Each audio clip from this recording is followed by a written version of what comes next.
Bapak saya kan pedagang kaki lima, yang dalam hal tertentu saya tidak bisa memilih anak. Betul, bagus bekerja. Anak kan psikolog, ya bekerjalah di passion, ya masing-masing. Ya, tapi kan dalam kehidupan seperti yang saya alamin, kadang-kadang saya tidak bisa memilih. Kadang passion itu nggak bisa ngasih kita uang beras ya. Nggak bisa. Halo, assalamualaikum teman-teman. Siapa lagi yang nggak pernah ikutin kuis yang paling hits pada zamannya?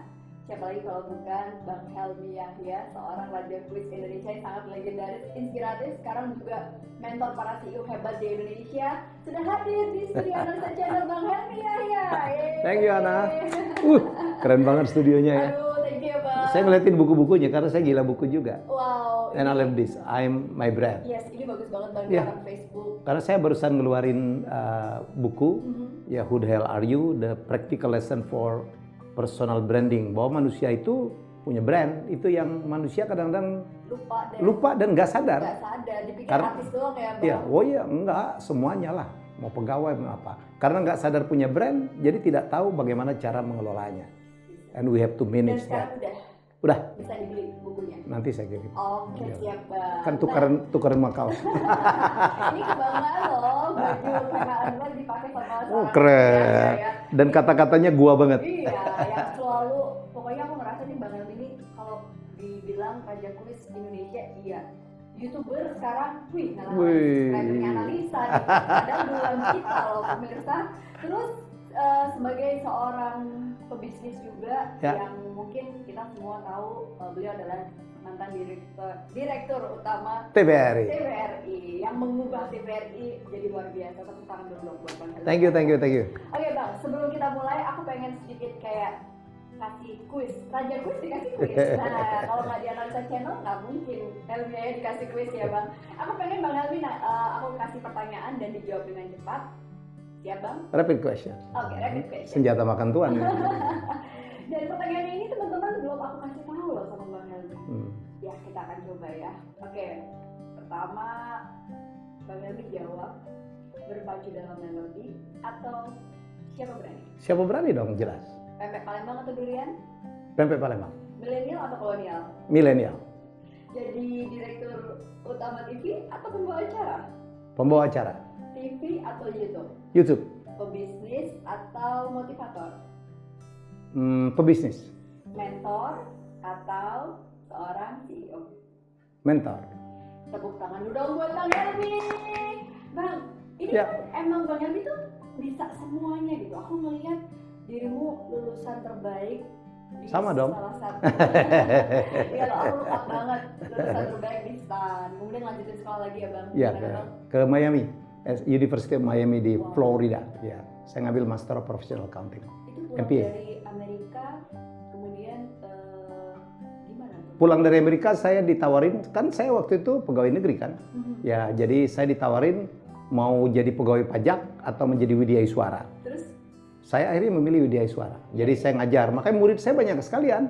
Murid saya itu sekarang ada yang jadi Kementerian Keuangan ya Bang ya? oh di mana-mana. Wakil Ketua KPK Alexander Marwata itu adalah murid saya. Murid saya itu sekarang ada jadi direktur-direktur di BUMN. Wah, banyak banget. Dan mereka tetap manggil saya Pak dosen. Nah Bang, gimana tuh ceritanya? Dulu kan aku ingat banget waktu zaman itu nonton kuis. Kuis itu salah satu acara TV yang aku tunggu-tunggu banget. Ya, Karena dulu. dia educating dan entertaining juga. Ya. gitu. Awal mulanya gimana sih Bang waktu jadi Saya acara kuis? saya tuh passionnya kuis banget. Jadi waktu SMP saya pernah jadi juara 2 cepat tepat se-Palembang. Waktu SMA saya undefeated jadi saya 3 kali berturut-turut menjadi juara cepat tepat antar SMA. Saya kelas 1 aja saya udah juru bicara tuh. Ya, wah Itu di Palembang? di Palembang. Passion saya tuh trivia banget. Saya suka baca, apa aja saya baca. Ya, jadi kalau saya banyak tahu karena dulu saya gila baca. Sastra segala macam. Saya pernah ketemu nih dengan orang balai pustaka, pejabat di balai pustaka. Terus kita diskusi tuh tentang judul-judul novel zaman dulu. Banyak kan saya tahu dari pejabat itu. Lama-lama ditarik juga di balai pustaka nanti Bang. Enggak lah. Menikah gini. Jadi suka baca dari suka baca dan kemudian guru saya dulu gak bohongin saya. Dia bilang, Helmy kalau kamu juara nanti ada ini ya, kita kirim nasional. Padahal kompetisi cepat tepat nasional itu tidak pernah ada. Ya akhirnya saya obses, ya udahlah. Saya nggak jadi juara cepat tepat nasional, saya mau jadi pembuat kuis saja tuh. Dan terus kakak saya ditarik oleh Ani Sumadi. Waktu itu ratu kuis itu kan Ani Sumadi. Dia bikin berpacu adalah karyanya beliau yang kemudian diserahkan ke saya. Tapi kan terakhir tadi kan pernah muncul lagi siapa berpacu dalam melodi. Tantowi kakak saya pernah jadi pembawa acara gitar remaja, dan kemudian saya bekerja di Ireng Maulana. Ireng Maulana waktu itu yang menjadi home bandnya berpacu dalam melodi. Di situ saya ketemu dengan sang ratu kuis itu, dan saya ditawarin untuk menjadi pembantu beliau, literally betul-betul pembantu gitu. Saya ngangkat tas beliau. Tahun berapa itu, Bang? Tahun berapa ya? Mungkin lah 90 kali. Ya, saya udah semester terakhir di STAN pada saat saya menyusun skripsi sebelum saya ke Amerika. Dan Ya. itu Bang Helmi kerja sambil kuliah? Sambil kuliah. Ya, sambil kuliah, terus begitu saya berangkat, jadi saya setahun kerja di Ani Sumadi setelah saya ditarik, setelah dia bertemu saya waktu saya mengantar Mas Ireng Maulana mendiang itu. Kemudian tahun 91 saya harus berangkat ke Amerika. Wah, beliau kehilangan betul. Tapi dia lihat the bright side, Mi, kau berangkatlah ke Amerika. Kau pelajarin kuis. Dulu kan belum ada internet, belum ada YouTube. Jadi kau rekam yang ini, rekam kuis ini. Ibu kan lama di Mexico City karena Bapak Sumadi dulu almarhum itu adalah dubes Indonesia di Mexico City.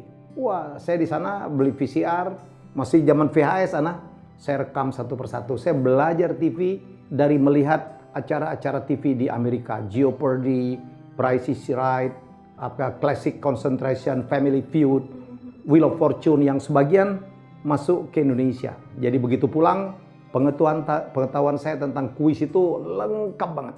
Dan itu Bang Helmi, kalau boleh tahu nih Bang, kan suka baca. Ya, Suka banget. belajar. Ya, banget. Belajarnya nggak cuma belajar doang yang Nggak. ibaratnya dari sekolah, tapi sampai kerja sama orang dan Ya. belajar banyak hal. Banyak hal. Itu gimana sih Bang? Passion? Passion. Emang? I think passion ya. Saya akuntan. Malah orang nggak banyak tahu kalau Iya, saya akuntan, saya lulusan STAN karena saya personal branding saya kan lebar banget. Yes. Ya, kadang-kadang sebenarnya akuntan itu nggak boleh bekerja di industri kreatif. Bahaya dong kalau akuntan kreatif. Jadi nanti nggak balance dibalas-balasin. Kalau di tes gitu bingung nggak sih kalau Tapi akuntansi menjadi fundamental dari pekerjaan saya. Saya bikin event organizing. Saya kan yang membuat opening closing 2 PON Palembang, PON Riau, dan juga SEA Games ya. Kalau Asian Games Mas Tama, tapi SEA Games yang mendapatkan penghargaan terbaik Asia itu ya saya chairman dari IO-nya. Terus saya di production house. Alhamdulillah production house yang lain udah mati semua nih. Production house saya masih bertahan. Ya kan Ana masih melihat ya Uang Kaget, Bedah Rumah. Bedah Rumah kan karya saya. Masih on hingga saat ini. Orang bilang Helmi ya salah masuk dong. Mestinya dia sekolahnya IKJ. I don't think so. Atau broadcast. No. Jadi sudah benar saya kuliah di STAN. Ya, itu menjadi fundamental karena bisnis is bisnis. Mau bisnis bidang psikologi kayak, mau bisnis di bidang art kayak, mau bisnis di bidang production house, still bisnis proses harus dikuasain. Ya. Oke, Jadi Bang, menarik nih. Kita kan membahas passion ya. Hmm. Ini tuh banyak banget anak muda yang sekarang merasa mana Lisa lebih baik kita itu punya satu activity yang menarik kita untuk melakukannya. ya, Sampai kita mastery di situ, atau banyak kita pelajarin, tapi nanti jadi nggak fokus. Nah, gimana Bang Helmi? harus fokus satu. Kalau saya sekarang banyak menguasai banyak hal, saya ngerti lukisan, saya ngerti basket, saya ngerti bola, saya ngerti musik, ya saya ngerti accounting, saya ngerti finance. Itu adalah hasil satu journey yang sangat panjang. Tapi sebenarnya apapun yang Bang Helmi lakukan Iya. itu menjurus pada sebuah vision yang sama. Betul. Dan lagi pula itu, bapak saya kan pedagang kaki lima, yang dalam hal tertentu saya tidak bisa memilih anak. Betul, bagus bekerja. Anak kan psikolog, ya bekerjalah di passion, ya masing-masing. Ya tapi kan dalam kehidupan seperti yang saya alamin, kadang-kadang saya tidak bisa memilih. Kadang passion itu nggak bisa ngasih kita uang beras ya Bang? Nggak bisa. Jadi saya dulu kepengennya jadi dokter. Ya kepengen banget jadi dokter. Karena saya pikir kalau jadi dokter gampang banget cari istri lah ya kan, diterima oleh calon-calon mertua gitu. Yang ngelihat dokter tuh gimana gitu. Tapi kan saya tahu diri gitu. Saya tahu diri, bapak saya miskin ya, dan kuliahnya mahal, lama. Zaman saya kan masih 8 tahun, 9 tahun tuh dengan koas. Akhirnya saya tamat SMA, diterima tanpa tes di IPB. Saya sempat 2,5 bulan di IPB. Ya, di situ saya masih galau karena bapak saya udah mulai sakit-sakitan. Ya udah, saya kubur mimpi saya untuk jadi dokter atau untuk jadi ilmuwan gitu. Saya juga pernah kepengen menjadi sastrawan, saya kubur semua. Saya masuk sekolah tinggi akuntansi negara. Waktu itu sekolah yang nggak bayar dan di tingkat 2 udah diangkat jadi PNS. Saya ke sana. Tapi Ana, bukan berarti kan akuntansi itu kan bukan bidang yang saya pilih. Saya bayangkan pun tidak. Tapi saya tahu betul life is short. Apapun pilihannya, saya harus lakukan terbaik. Dan saya menjadi yang terbaik di start. Orang bilang, Helmi, gimana kalau dia sekolah yang dia mau gitu. Belum tentu juga gitu. The moral of the story, ya kadang-kadang kita tidak bekerja di passion kita. Kita tidak bekerja di comfort zone kita. Jadi itu adalah kesempatan kita belajar. Oh yes. Dan saya begitu tuh, kuliah di STAN. Anak udah 1 gitu, gaji pegawai negeri kurang. Saya ngelihat Hilman berleha-leha dengan lupusnya. Saya buat lintar gitu. Terus dulu ada buku humor Mati Ketawa Cara Amerika gitu. Saya bikin Gelitik Tawa Cara Amerika gitu. Saya nulis skenario gitu. I'm a very quick learner. Ya, terus di Amerika saya lihat NBA lagi top. Saya bukan pemain basket. Ada Ari Sudarsono sendiri dia, gue temenin. Dan saya menggali lebih dalam dari seorang Ari Sudarsono tuh yang the legend in basketball. Karena dia tidak pernah di Amerika, saya pernah di Amerika. Begitu pulang, waduh, saya tahu banyak. Waktu di Amerika, karena kepepet nih, saya dapat beasiswa cuma $696, Ana. Dan itu saya tinggal di Miami, kota yang sangat mahal. Itu sendiri, Bang? Saya bawa anak, bawa istri. And I cannot share. Saya nggak bisa share, I couldn't share. Jadi, apartemen bayar sendiri, listrik bayar sendiri. Oleh karena itu, sharing aja dengan teman masih kurang. Apalagi bawa anak, bawa istri. Karena saya bilang mungkin anak saya dan istri saya tidak akan pernah mengalami tinggal di Amerika. Saya jual mobil, mereka tinggal. Dan hari-harinya saya ngidupin mereka kayak apa? Defisit. Rezeki saya banyak banget. Saya jadi wartawan musik untuk High. Saya yang wawancarin Metallica, Paula Abdul. Saya melaporkan konser Guns N' Roses 3 kali. Iya, MC Hammer, Genesis. Bang, itu kan keren banget ya. Kayaknya Bang ini curiosity-nya tinggi banget. Pengen belajar ini, pengen belajar itu. Dan itu ternyata passion seorang Helmi Yahya itu belajar. Betul. Nah, yang aku penasaran nih Bang, gimana sih cara kita sebagai anak muda nih ya, karena Bang Helmi udah melalui yang luar biasa dari 89 kalau nggak salah ya, mulai kuis ya. Iya. Dan Kamu saya udah. Iya loh. Nah itu tuh gimana sih Bang caranya kalau kita, karena aku juga tipe kali yang sama. Ini sebenarnya quotes yang aku bilang ke diriku juga gitu. Kadang-kadang aku tuh selalu kayak pengen nyoba sesuatu, aku nggak perlu keren dulu untuk memulai, aku mulai dulu gitu. Tapi yang jadi challenge-nya adalah gimana cara kita untuk bisa punya satu komitmen untuk do the best gitu ketika kita kuliah sama banyak hal, untuk bisa fokus itu gimana sih Bang? Iya, satu-satu dong. Saya kan tidak pernah masuk sekalian gitu. Saya kan ngetop pertama kan saya kan start di dunia TV kan sebagai presenter atau komentator basket gitu. Tapi saya tahu betul di situ tidak akan bisa berkembang banyak karena acara sport tidak banyak, duitnya nggak banyak.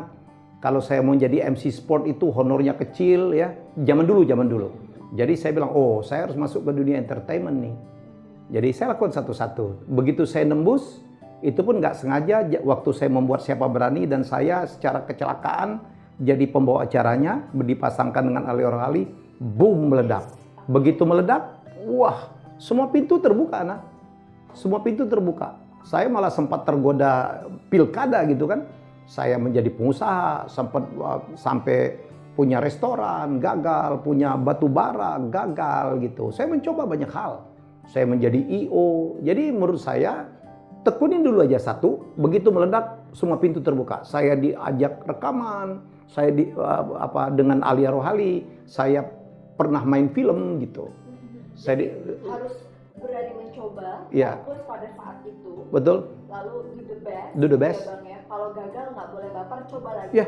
Apalagi usia-usia di bawah 30 ke atas ya, 30 ke bawah. Itu lagi. Itu yang saya bilang di materi konten YouTube saya, gaspol. Iya. Habis-habisan, Yang cobalah. besar ya, Bang, ya. Iya, Ini. maksimalkan gitu, gaspol. Cobalah, coba apa aja yang kesempatan terbuka. Jangan gua nggak suka. Tapi sampai kapan Bang kita kayak tahu ini kita udah the best, gaspol untuk bisa nyoba yang lain atau Ya di bawah umur 30 itulah. dan opportunity itu akan selalu datang kalau kita do the best. Ya, do the best. Ada kesempatannya. Wah, gua nggak suka nih, gua nggak cocok. No, coba dulu. How come? Gitu loh. How come you know that you are not good into it? Disuruh nari, gue mati aja kalau mau nari. Nggak pernah nari saya seumur hidup. Bagaimana Anda tahu Anda bukan penari kalau Anda nggak pernah nyoba? Apalagi usia di bawah 30, masih jomblo pula, ya kan, belum punya anak, belum punya tanggungan. Gaspol, kalau salah-salah dikit, nabrak-nabrak dikit, biasa gitu. Soalnya 30-40 kita udah harus fokus tuh. Ke keluarga. Fokus, ya bukan aja fokus keluarga, kalau kita bisnis fokus ke yang apa sudah yang kita dikerjakan. tekunin. Setuju, Bang. Ya, jadi harus begitu. Oke, jadi Helmi Yahya ini punya satu hal yang menarik. Di bawah 30 gaspol. Gaspol. 30-40 fokus sama Fokus. yang digasin tadi. Iya, gitu iya. Nah, Bang Helmi ini pengen cerita tentang tadi sempat cerita orang tua Bang Helmi itu dulunya adalah pedagang kaki lima. Aku juga sempat dengar cerita ini dan so inspiring Iya. untuk kita semua yang sekarang masih mengeluh tentang susahnya hidup. Tantowi Yahya, Helmi Yahya itu sukses. Gimana sih Bang sosok orang tua di mata Bang Helmi sampai bisa membuat anaknya itu sekeren ini? Orang tua anak kan yang anak selalu ngomong ibunya S3. Ini bapak saya S3 gitu. Ibu saya nggak tahu sekolah apa enggak tuh. Jangan-jangan cuma tamat sekolah rakyat atau apa gitu. Tapi melihat Tanto, saya harus ngaku bahwa orang tua saya, bapak saya itu Haji Muhammad Yahya Matusin adalah seorang yang sangat visioner. Visioner banget dia. Apa yang beliau ajarkan untuk seorang anak cowoknya supaya se-visioner beliau? Dia bukakan tuh, tiba-tiba saya SD, baru tamat SD, SMP kelas 1, usia saya 12 tahun, 11 tahun jangan-jangan. Saya masuk SD kan 5 tahun anak. Wow. Saya dipaksa untuk kursus bahasa Inggris. Dan kursus itu 16 kilo bolak-balik. Jalan kaki tuh. Tanto kan 2,5 tahun di atas saya. Dia kelas 2 SMP, saya kelas 1 SMP. Dipaksa 3 kali seminggu anak. Jalan 16 kilo. Ya menghilangkan masa, itu kan masanya kita main lah ya. Marah banget kita. Tetapi itulah Yang menjadikan. jadi, dan bapak saya kiai loh. Kakak-kakak saya rata-rata di sekolah kan agama tuh. Kakak saya nomor 2 laki itu sekolahnya PGA. Pendidikan Guru Agama. Bapak saya punya reason tertentu bahwa anak saya harus agama, ya ngaji kan diajar langsung. Harus sekolah umum, harus bisa bahasa Inggris. Dan mimpi dia berikutnya harus kuliah di Jawa. Jadi bapak saya nggak kuliah tuh. Helmi ini tuh wong Kitogalo Iya, nih, Sumatera. Kita sama-sama Sumatera. Dan punya satu history yang sama. Ya. Bapak ibu nggak kuliah, bahkan nggak sekolah ya. Nggak sekolah kali. Ibu saya jangan-jangan nggak sekolah kali. Tapi anaknya lulusan Amerika. Ya. Dan Tanto ya sekarang jadi dubes Selandia Baru. Selandia Baru. Dan ini tuh kalau andaikan beliau masih ada nih Bang. Apa yang Bang Helmi mau? Itulah yang kami sesalin ya Ana ya. Jadi pada saat kami sukses, bapak saya itu sampai menggadaikan rumah supaya 2 anaknya bisa kuliah di Jawa. Enggak ketebus anak sampai meninggal. Rumah kami berkali-kali hampir disita.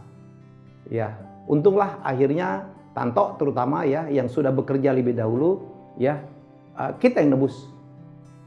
We buy back gitu. Bayangkan tuh, komitmen dari orang tua saya. Ibu saya, bapak saya meninggal pada saat Tanto masih tingkat 2, saya baru tingkat 2, masih tingkat 2 juga. Ya, dia tidak menikmatin kesuksesan anaknya. Kami masih belum populer, belum dikenal. Ibu saya hidup, bapak saya meninggal 82 dan ibu berapa belas tahun berikutnya menyusul bapak. Tapi ibu saya dalam keadaan sakit. Ya, badan sakit, pendengarannya udah susah. Dan dia nggak betah anak dibawa ke Jakarta. Ya, kami nggak bisa membawanya naik haji. Kami nggak bisa membawanya ke luar negeri. Di Jakarta aja, tinggal di rumah Tanto 2 hari jadi mau pulang. Tempat saya berapa 3 hari 4 hari udah mau pulang. Jadi itu yang tiap kali mengenang itu, wah kita nangis loh. Betapa bapak dan ibu saya berjuang habis-habisan sampai menggadaikan rumah gitu. Ya untuk anaknya sukses, begitu kami sukses, kami tidak bisa membuat mereka bahagia. Ya, ibu saya nggak nikmatin juga lah. Mau dikasih makan apa juga sangat terbatas juga gitu. Jadi menurut saya itu yang dulu waktu saya di Kick Andy ya sampai membuat orang menangis. Ya waktu itu saya dan Tanto diundang ya dalam episode My Dad is My Hero. Ya kalau selama ini kan orang ngelihatnya ibu sebagai faktor sukses. Waktu itu episode khusus. Ya ibu saya adalah faktor sukses, tapi jangan lupa bapak saya juga faktor sukses. Saya udah bilang tuh di situ dan Andi Noya aja sampai berkaca, Mas Tanto berkaca. Saya bilang, saya pernah dalam satu seminar ditanya oleh partisipan, Mas Helmi, saya baru bekerja, terima kasih atas usul Mas Helmi. Ada usul nggak kalau gaji pertama mau diapain? Kamu tahu jawaban saya? Berikan kepada ibu selagi sempat. Karena kami tidak sempat. Kami tidak sempat lagi membahagiakan orang tua. Dan kalau belajar dari cerita-cerita orang sukses, saya pernah mengangkat cerita one of the richest in the world, Li Ka-shing gitu. Gaji pertamanya itu diberikan kepada ibu dan itu keberkahan gitu ya. Jadi rezeki. Saya pernah juga ngangkat anak investasi yang pasti berhasil, pasti untung itu ada 3. Satu adalah investasi yang kita lakukan untuk membeli ilmu pengetahuan. Nomor 2 adalah investasi yang kita lakukan untuk charity. Ya, to give and to receive. Seluruh orang kaya di dunia itu nggak ada yang pelit. Just name it. Mau Bill Gates, mau Warren Buffett, mau J.K. Rowling, ya semuanya adalah penderma yang luar biasa. Mark Zuckerberg, semua. Ya, jadi makin banyak yang kita dermakan akan makin banyak juga kita terima balik. Yang nomor 3 adalah investasi untuk berbakti ke orang tua, terutama kepada ibu. Aduh, Bang, ini kalau aku lihat purpose-nya Bang Helmi ini nggak perlu diragukan lagi, jelas itu yang membuat Bang Helmi ini bisa sukses ini. Rajakan. Ya aku yakin sih walaupun bapak dan ibu almarhum nggak bisa lihat, tapi beliau di sana tuh ikut merasakan apa yang sudah beliau berikan untuk anak-anaknya. Bang Helmi, kalau aku lihat pernah ada satu titik cerita nggak waktu dulu Bang Helmi masih ada sosok bapak yang ketika dimarah. Marahnya luar biasa. Pernah nggak Bang Helmi sebagai anak, namanya juga manusia ya, kita kayak kelepasan, kita juga kesalahan dan itu semacam satu rasa bersalah yang nggak terbayang. Jadi dulu waktu SMA itu saya dapat duitnya banyak sekali anak. Saya menang hampir semua competition. Saya meninggalkan SMA itu penghargaan saya menang kejuaraan itu mungkin lebih dari 100 trofi ya. Yang sebagian ada duit. Saya menang cepat tepat dapat duit, menang nulis puisi dapat duit, menang lomba baca puisi dapat duit, dan saya selalu kasihkan ke bapak. Saya dan Tanto itu beli motor sendiri itu waktu SMA. Saya dapat beasiswa. Saya dapat beasiswanya double loh, Super Semar sama Dikbud. Saya dapat uang dari gubernur karena dulu saya pelajar teladan mewakili Sumatera Selatan dan saya in the top 5. Ya, saya dapat duit banyak banget, saya kasih ke bapak untuk saya tahu uang saya itu kepake untuk dia berdagang kacamata. Dan begitu saya kuliah, saya kan kadang-kadang saya tuh kok bapak ngirim saya wesel kadang-kadang terlambat. Saya sempat marah saya nulis waktu itu masih surat ya, masih wesel. Saya bilang bapak ini udah nggak merhatiin, tahu nggak saya di sini nggak makan gitu. Later on I know kalau bapak saya setiap akhir bulan dia mencari utangan gitu untuk ngirim saya wesel anaknya tuh. Ya, dan di bulan itu dia sulit sekali mencari utangan. Ya. Dan saya tahu uang yang saya taruh ke bapak saya itu habis. Jadi waduh kalau nginget itu, begitu saya dikasih tahu nggak bapakmu tiap akhir bulan tuh ngutang. Ada tetangga saya namanya Kak Mulis salah satu gitu ya, dan dia selalu kadang-kadang sering memberikan utangan kepada bapak saya untuk ngirim wesel ke saya. Aduh kalau ngelihat itu ya, suratnya dulu saya simpan, saya hilang tuh. Yang saya sempat marah sama bapak tuh. Kan dikasihin ibu, nih suratmu. Bapakmu baca ini itu dulu nangis. Saya. Dan bapak saya nggak pernah muji anak. Saya bilang tuh, sangat keras. Wah kita militan banget. Dia nggak mau anaknya 2 yang terakhir, dia nggak mau miss dengan anaknya 2 terakhir. Di challenge habis-habisan. Main pukul, nggak boleh cengeng. Nggak pernah muji. Bayangin, saya selalu juara, nggak pernah muji anak. Saya pernah ya naik kelas, juara umum. Muji aja nggak. Saya bilang tuh, Pak, ada Pak Lepi apa namanya. Gila loh Pak, dia naik kelas. Naiknya cuma nyaris-nyaris sih nilainya dapat motor. Aku dikasih sepeda kayak, wah saya dipukul. Dia nggak pernah muji. Nggak, di depan tuh nggak pernah muji. Itu yang membuat, wah dulu saya tuh aneh, nggak tahu ya, kamu kan psikolog. Membuat saya itu marah, tau nggak? Saya marah bapak saya. Wih, bapak saya ini kok nggak pernah muji. Itu yang membuat saya harus membuktikan apa lagi? Itu yang membuat saya tuh, waduh, apapun kompetisinya saya harus juara. Dan dia nggak pernah muji. Dan kadang-kadang marah itu adalah trigger kita menjadikan itu sebagai Oh iya, pembangkang iya. untuk bisa lebih. Ya. Oke, Bang Helmi, kita harus break dulu karena ini lagi seru-serunya. Teman-teman kalau penasaran, kita akan lanjutin setelah episode break.